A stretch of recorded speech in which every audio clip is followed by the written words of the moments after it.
Hi, I'm Joe from Joe's Diner. Today we're going to make buttermilk biscuits. I use a pre-sifted flour that's a local product. It's got about 10% protein. I like this because it doesn't create too stiff of a product. Our leavener is going to be baking powder and baking soda, so we don't need all the strength that the yeast products do. I put in my salt, sugar, baking powder, and baking soda. I'm going to raise my bowl and I'm going to mix it at a medium speed to distribute all the products. I add the butter to the flour at this stage so that I can wrap the flour with the fat of the butter. This prevents the gluten bonds from forming too early once you've added the liquid. In this case, the liquid's buttermilk. Once you add any kind of liquid to flour, you're going to start the reaction that creates the gluten bonds. This is also what traps the carbon dioxide and allows the product to rise. Remember, you're creating it 2 times. Once with the chemical reaction of the baking powder, baking soda, and the buttermilk, and secondly, once heat is applied to the baking powder. So you have to hold those bonds in, and that's where the gluten formation is important. Once the flour has been enveloped in butter, and this is creating what was known as a pea-sized state, gravel state, sand, various names go for it, but basically little tiny lumps of butter, flour, and leavening. That's when you add the liquid. While the mixer is running, pour in your liquid,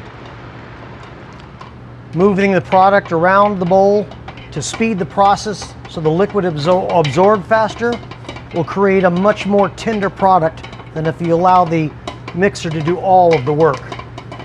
You may have to add an additional amount of flour, just a dusting or so, to allow it to come clean from the sides of the bowl. Once it's formed a ball, you can turn off your mixer and then move it to the board.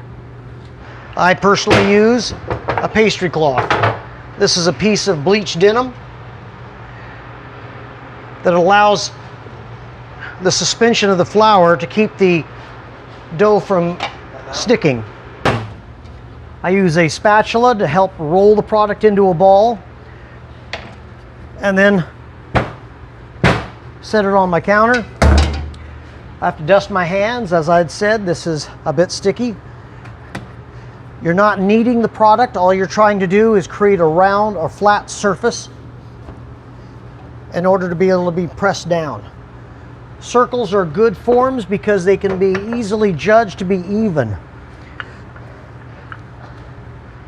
This product produces, for us, a 4-ounce biscuit, and to achieve that, I roll it out to the same size as the rolling pin. I've altered the recipe so that it contains that much product. Once it's of this size, I'll pull it round. That way everything is even, and it's time to cut the biscuits. Baking is uniformity of product. If everything weighs the same, everything bakes the same. So you want to make sure this is as even as possible,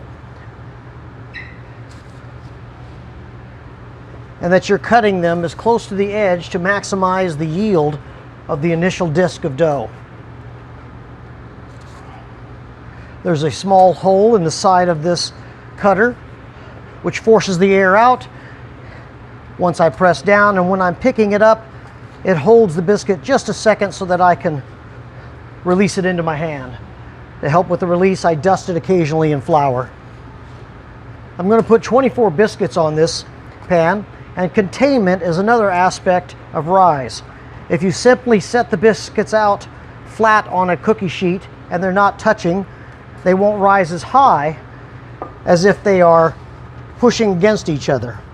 This second round of dough won't reach the same height, but will be just as fluffy.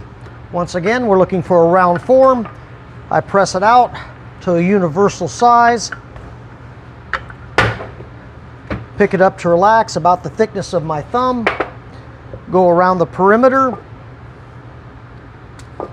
Now this last bit of dough, although it's not big enough for a biscuit, it can still be of help. So I form it into a ball or a disc, and I'll use it to push against the other guys. I can always hand this to somebody else to snack on. And there you have it. I'll put these into a 350-degree convection oven I go on the lower side to the left because of the direction of my fan, and the upper part of my right to allow ample circulation.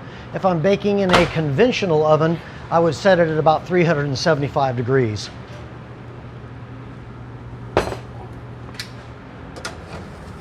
These are the seconds.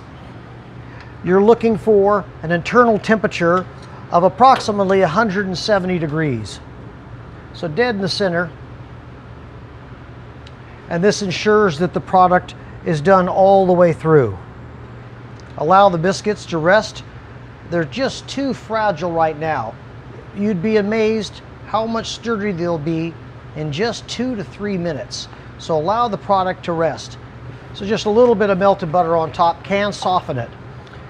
But I like to have it with a little bit of my homemade blueberry jam. And I find this really sets the product off.